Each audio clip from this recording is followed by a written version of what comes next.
What up, this is DJ Stylez, Code-Red DJ Stylez, and I'm about to name some artists that I believe have been very impactful in the Kenyan music industry.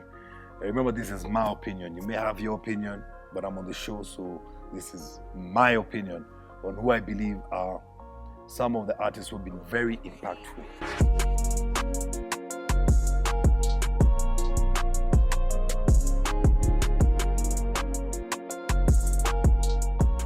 In no particular order, I'll give you short reasons why I think these guys are impactful. I'll start with Hardstone. The first time I heard Hardstone was in the 90s, and why he automatically connected was because he brought in an urban sound and gave us an identity, made us feel like we can do it like the artists out there. So for me, Hardstone, I feel, opened the doors and gave youth at that time an impact. Made us feel like, you know what, it's our time, we can do it. So that's why I believe Hardstone is very, very impactful. Then Kalamashaka. Kalamashaka gave us the attitude. They made us realize that we could also rap in our own language, and they opened the doors for street rap, hood rap, sick lyrics, sick beats, and they were just bad boys from the hood. And that then opened the door and made guys realize, you know what, I can also do this. I can be in my house writing lyrics and rapping. So I believe they were very, very impactful. Of course, Issa, needs no introduction. Very impactful.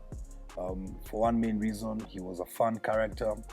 He was witty, he had good lines, and he made really good music. So, whereas at that time Kalamashaka was doing hip-hop, hard lines, Issa made it fun and gave the Kenyan music industry. He's the one who kind of said, you know what, Kenya, we have a music industry. That's about to take off, and so also rest in peace, Issa. Eric Wanaina. And I'll say why I think Eric Wanaina is impactful. It's because he gave us an identity. I mean, we have two national anthems, our Kenyan national anthem and Eric Wanaina's national anthem, which we all love completely, Kenya only. So, I mean, just for that, the fact that this country has easily two national anthems, that's the reason for me I think Eric Wanaina is very, very impactful. Nameless. This is why Nameless is impactful, and a lot of people don't realize this. A lot of other countries, like Nigeria, borrowed what Nameless is doing as the blueprint for their music industry. So because of that, you find that Nameless, what he was doing there, his style of rapping, his sound, his swag, the fact that his music was able to cut across the old, the new, the old people, the young could listen to Nameless. And his style, he won an MTV award because his style, Africa, at that time, people had never seen that style. And if you listen to music from different countries right now, even Nigeria, you can see, traces of Nameless in the background. So very impactful. Nonini. Nonini is, it's a big debate who is more impactful, Nonini or Juakali. I think there would be no Juakali without Nonini, because Nonini is a guy who actually made us look at Genge. His bad boy attitude, his raunchy lyrics, his talking trash, and you can still see traces of Nonini now in the music, in Genge tone now. What the youth now are listening to and talking Genge tone, the raunchiness, the sexual lyrics, that was Nonini, more than even Juakali. So that's why all respect to Jua, but I believe Nonini was very impactful at that time. Another very impactful guy, CMB Prezzo. To date, nobody has ever done it, and I always say this, like Prezzo has done it. Nobody has ever brought swag like Prezzo did. Nobody has ever created a brand of music purely on the brand as big as Prezzo did. Prezzo was Prezzo, and you knew, and to date, you will pass a Gengeton artist on the streets, you will just see Prezzo coming a mile away. He made it okay to be braggadocious, to be bold, to be everything. He was the king of swag, and that was a lot of impact.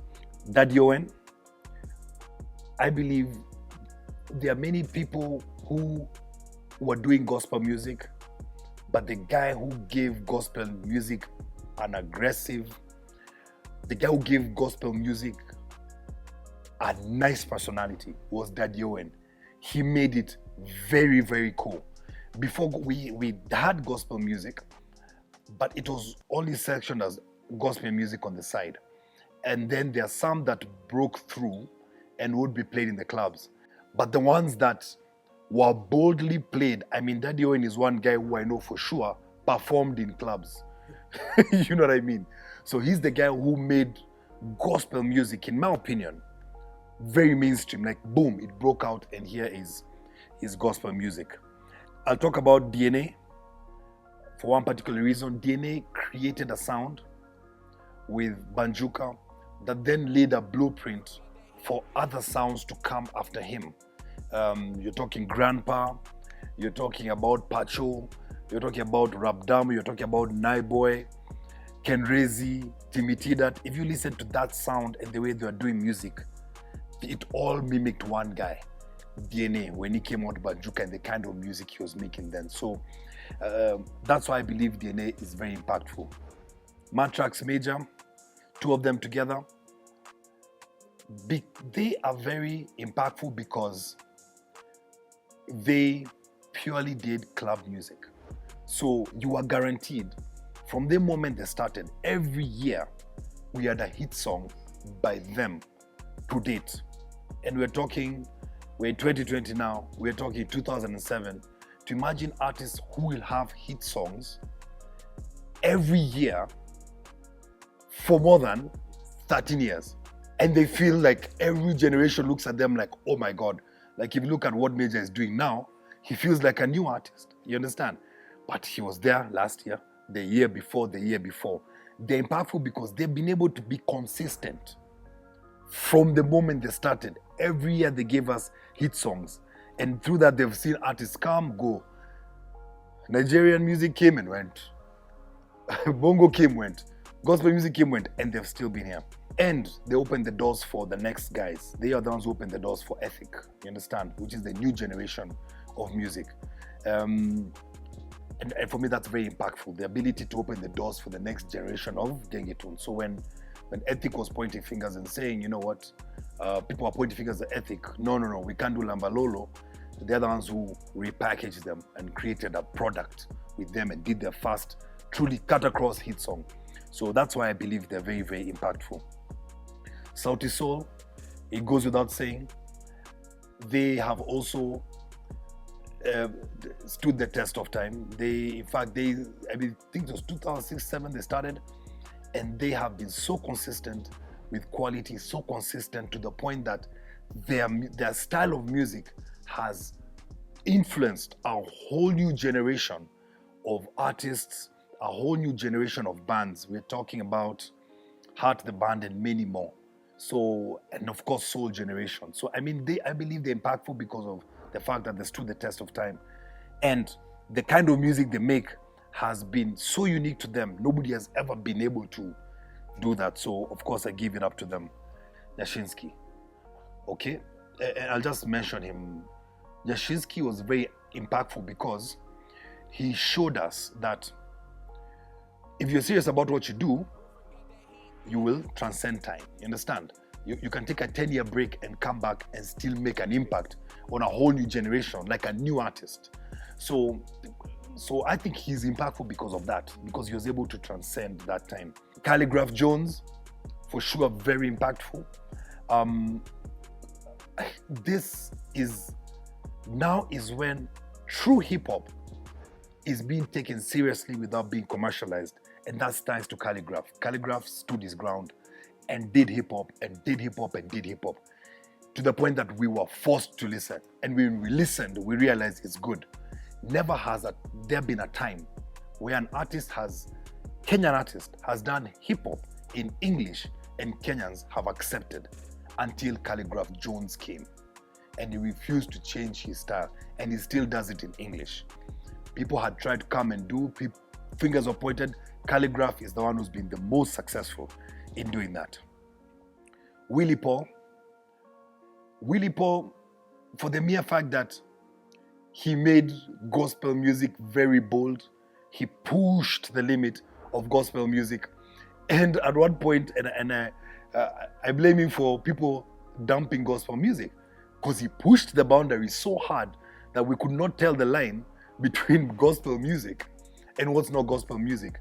And he proudly said, you know what, I'm done with gospel, came to secular music, and now, he's successful on that side.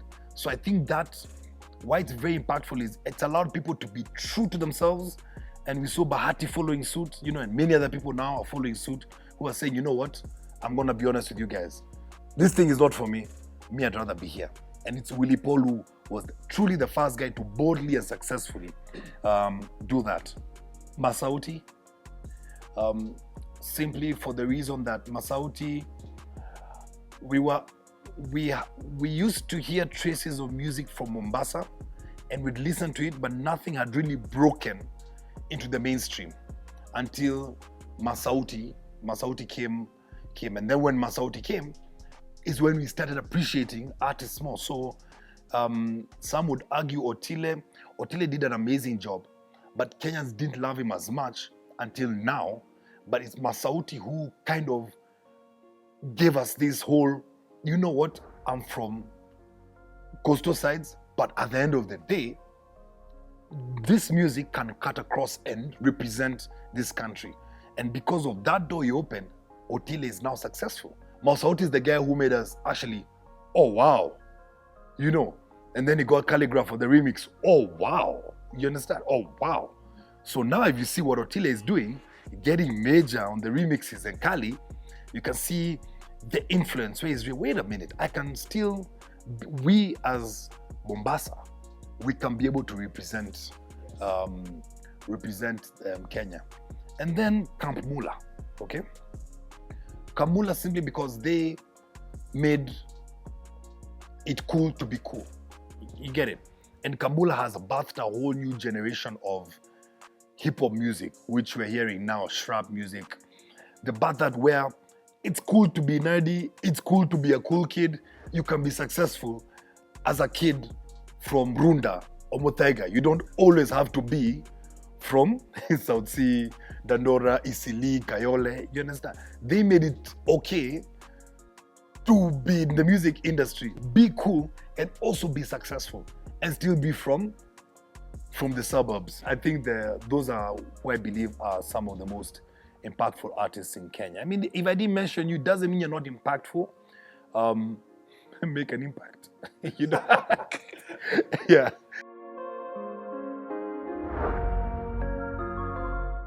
The bass. The way it sounds. So you will definitely have those songs that will be played in the club that don't sound like club. That don't sound like club songs, like Pombe Sigara by Nviri was a club song, but didn't sound like your typical club song. But it's got a bang. You know what I mean? So you turn off the speakers, it's got a boom, boom, boom, boom all the way. So and then of course easy lyrics. You know what I mean? Don't be too complicated in the club. Just make the lyrics, easy, chingam, sing along. Hey, you're good. Ask Matrax. He'll tell you. First it was about the music, and then Prezzo brought in the showbiz. You understand? So, but at that time the showbiz was only unique to him. So everybody then was thinking, I don't want to be showbiz, because if I'm showbiz, I'll be Prezzo. Yes. So there was Prezzo, who was showbiz, and then there was everybody else who was trying to stay humble, down to earth, all that stuff, But then came social media. You understand? And so now you find there is what's happening is what's called subtle showbiz. So because it's difficult to maintain. You see, back then, if Prezzo was showing off, he would know there's a show here, I have to show off. So you give me your car. You give me your car. You understand? So you borrow a couple of cars, go show off. Kenyan see you have rolled in with 10, 20 cars, drive off, and then just go home and just chill. You understand? So there was nobody who could follow up whether your showbiz was genuine. Fast forward to now, where you just can't fake it. So you find that I believe that the showbiz element has been lost a little bit because people are a bit scared to show out. So what has happened in showbiz, people are taking a more down-to-earth approach, a more stay humble, you know what I mean? Let me connect with my crowds more, let them connect with me a bit, you know, let them see that we are alike. So that's what I feel is happening now more than ever before.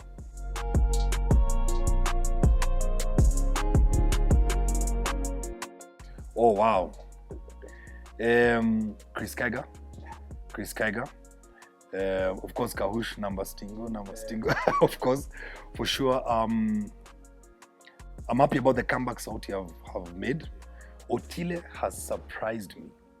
And I'll be very honest, Otile Brown, in fact, he moves the top of the list because I haven't really been a fan of the coastal singing kind of thing, you know, because for me, it feels it kind of mimics TZ a lot.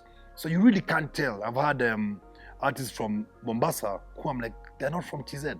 But there's something Otile has done, I can't even explain it, that has given us its own personality. So I think the success of his album now, we're going to see big things from him.